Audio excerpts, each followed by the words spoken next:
This is a story we're very proud to bring to you. Not just because, as the Sydney Morning Herald said, it's one of the great scoops of journalism, but because of its result. After months and months of tense, exhaustive work, 60 Minutes this week trapped Australia's most wanted paedophile, Robert Dolly Dunn, the former New South Wales teacher wanted on 91 child sex charges. Dunn had been on the run from police for 2 years until we learned he was in Central America, tracked him down, lured him to a rendezvous, then handed him over to police. Tonight, as he sits in a Miami jail awaiting extradition to Australia, we bring you the gripping story of how Robert Dolly Dunn was run to ground. Mr. Dunn, are you a paedophile?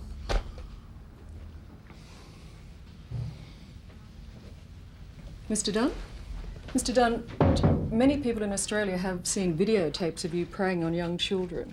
This was a moment 6 months in the making. Robert Dolly Dunn tracked down in Honduras. Shaken and still looking for escape, he's minutes away from being arrested. So far, so good. Mr. Dunn, how long are you going to keep running for? Undaunted, Dolly has brought her binoculars. Ever ready on the search. No, it doesn't look too bad, Doll. There's one on the rock. Dunn's life on the run began as these videos, and others far more explicit, were being tendered to the Wood Royal Commission in 1995. He fled first to Lombok in Indonesia, a well-known paedophile haunt where locals said he molested their children. Very, very bad, man. Why? Well, because he did it here with our Indonesians. But a botched newspaper investigation tipped Dunn off. He fled yet again, just ahead of the Australian police. That was April last year. The trail went cold. There was speculation Dunn was in Europe, but no solid evidence. Then 60 Minutes producer Steve Barrett received a tip. Dunn might be in Honduras in Central America. Might be.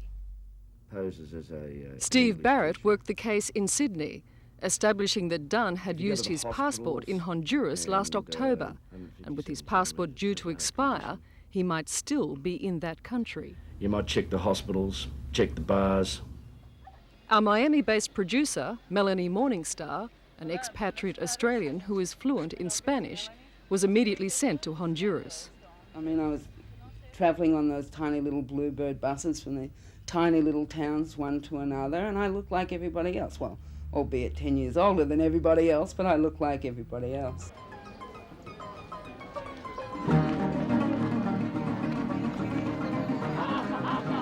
The search was daunting, to find one man in a country of 5.5 million people. The hunt for Robert Dunn would take Melanie Morningstar on a tortuous journey through the cities, towns and villages of Honduras and neighbouring Guatemala. And all of these places, were they the sorts of communities which would attract somebody like Robert Dunn? Absolutely, absolutely. They're all places that had poor kids. Some of these towns were 1,000 people, 500 people, 2,000 people. You know, if you're, well, they don't know the difference between an Australian and an American, and you're a gringo, and the question is, are there any gringos here? And the answer is either yes or no. It's as simple as that, you know, and if the answer was no, on I moved. Then the two trails converged at last. After crisscrossing the country, Morningstar hit the tiny border town of Copan. Dunn had been there only a month and a half before, running this restaurant. That's when I knew I had him. That's when I knew I was like 6 weeks behind him. Dunn had apparently used the restaurant as a front for meeting children. He had a succession of young boys in there that he would fire after a week and hire more and more and more. They only lasted a week and then they left. The people are so warm and trusting that they're sitting ducks. This man knew Dunn when he was in Copan and was deeply suspicious of his activities. And they had at least 10 to 12 young boys working for them in close proximity continually.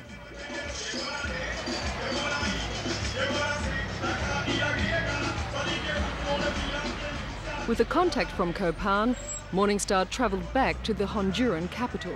where her contact believed Dunn was living.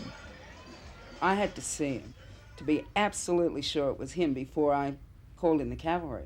So we set up a sting, a story, a sort of phony real estate deal. It was the first positive sighting of Dunn in 18 months, and Morning Star recorded it on video. How did you feel when you finally saw him? This man you've been chasing around Honduras. I couldn't believe it. A chill went from my head to my toe. I was thrilled. I was elated. I wanted to run to the table and punch his head in. It was so exciting for me, and I knew that I had done what I had set out to do. And the elation? Oh, it was incredible. I was able to get on the phone to 60 Minutes and say, you know, I've got him, I've absolutely got him. The video footage was sent by satellite to Sydney, where we met with New South Wales police officers from the Child Protection Enforcement Agency. It was done without a doubt.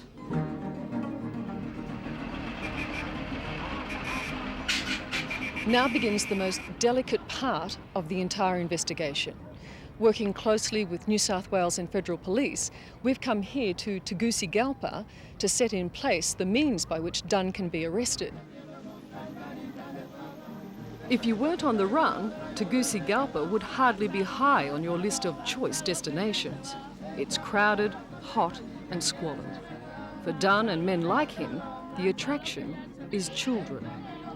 In this poverty-struck place, they can be bought for a few dollars. And Honduran police are in no hurry to arrest the foreigners who prey on them. Honduras has never formally extradited a criminal. It's Friday night, and Honduran police have finally agreed to pick Dunn up. But Dunn is out of town. He's promised our contact he'll be back on Monday. But I can promise you, the wait over the weekend is going to be one of the longest of our lives. Monday morning, and we still don't know whether Dunn will turn up. If he does, our plan is to lure him to a hotel room. He's low on money and desperate to strike a deal with our contact. No, there's no ice. Do you want ice? Not necessarily, no. What do you want, Scott? You want to shave us or something? Yeah, Scotch and water would be fine. As arranged, he turns up at midday. We make a phone call telling our contact to leave the room. Hello? Then it is time for us to tell Dunn that his time is up. Okay. I gotta go down to the lobby bar. Okay. So I'll be right back. Robert Dunn? I'm Elizabeth Hayes. You realise you're wanted in Australia? No. There are 91 warrants out for your arrest. You're not aware of that? No. What are you doing here in Honduras? Talking to you. But are you not wanted in Australia? Not that I know of, excuse me. There are 91 warrants out for your arrest, all right, Mr. Dunn. All right, you said it. Mr. Dunn, are you a pedophile?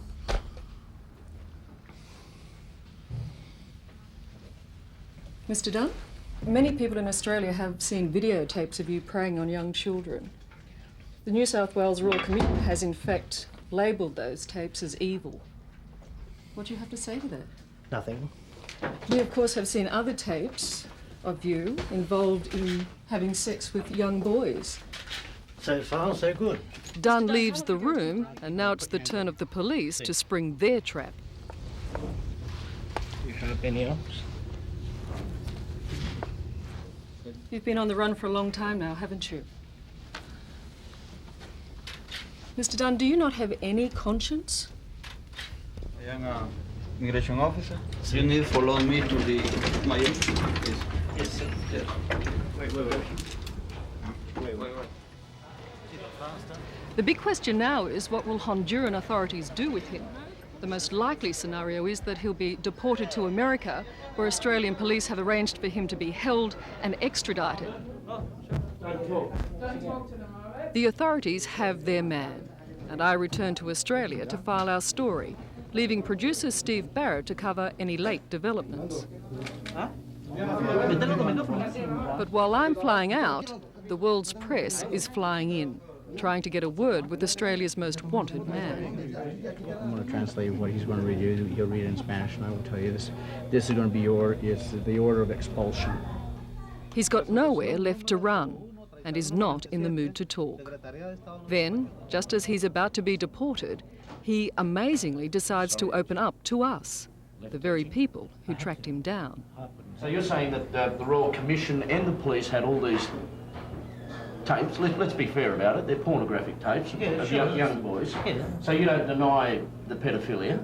No, definitely not. Remember, I testified against police, and in doing so, I had to declare myself. They knew about me, Steve, back in 1989. They found all these things. It was a strange conversation, almost a confession. How does that term affect you when I ask you, or when any person asks you that you're a pedophile? Are you a pedophile? How does that affect you? It doesn't worry me, because I know that what you're saying is really, you're really asking me if I'm a boy lover. You're not differentiating. That's the whole point. And are you? A boy lover, yes, I've already admitted it. What age is your limit? Top of the scale, I would say about 16, 17. And the other end of the scale, the youngest? I wouldn't go any younger than 14, 13, 14. Why did you take videos? I don't know. What, was it a way to make money? Just to... Oh, no. Okay, well, why did you take the videos? I suppose to relive the event. People have wedding photographs, don't they? Baby photographs, just to remember what happened. And I suppose that's my thing. What happens to these boys when they get older? I would hope nothing adverse. You say you've never destroyed any young lives? Look, how can anybody say they've never destroyed a young life? Even as a teacher, without any area of pedophilia, as you like to call it, or boy loving, a teacher can destroy a young life by accusing somebody wrongly of cheating, by being hard on the person wrongly. An interviewer can destroy a person. So can a doctor. So I'm not going to say that I have not destroyed anybody, no. I hope I have destroyed none. That's all I can hope. How widespread is boy loving or pedophilia, whatever, I'll use your term, how widespread is this practice in Australia? They're usually small groups where usually the contact is made through the boy. You meet somebody else as a result of meeting a boy. So you don't force the boys? What's the use of that? If you were having sex with somebody, would you want to force them? Yeah, but do you manipulate them? Do you con them? Well, do you when you have sex? I think part of manipulation is part of sex. But whether they're male or female, they're juveniles. They're very young minds. Well, some of them are very astute, though, aren't they? But they're still children. Here again, we're getting into the philosophy side of it, and I don't know. I just can't answer that question, which I started off by telling you. So you don't feel any guilt whatsoever?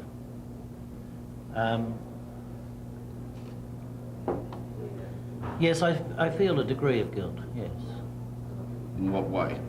In the way that I have disappointed a lot of people who had trust in me,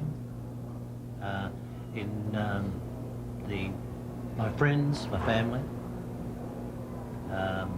by not, I suppose, seeking the right treatment when I should have. Yes, I do feel guilt. It is the end of a long journey for 60 Minutes and an even longer journey for Dunn and the New South Wales and Federal Police. But now, as Australia heard 4 days ago, Dunn is incarcerated in Miami. He will be extradited. He will face justice in Australia. It is, in all likelihood, the final chapter in the dark and twisted life of Robert Dolly Dunn. How old are you now, Robert? Oh, 56. You got a heart condition? See, 3 heart attacks. Do you think you'll ever get out of jail? Who knows?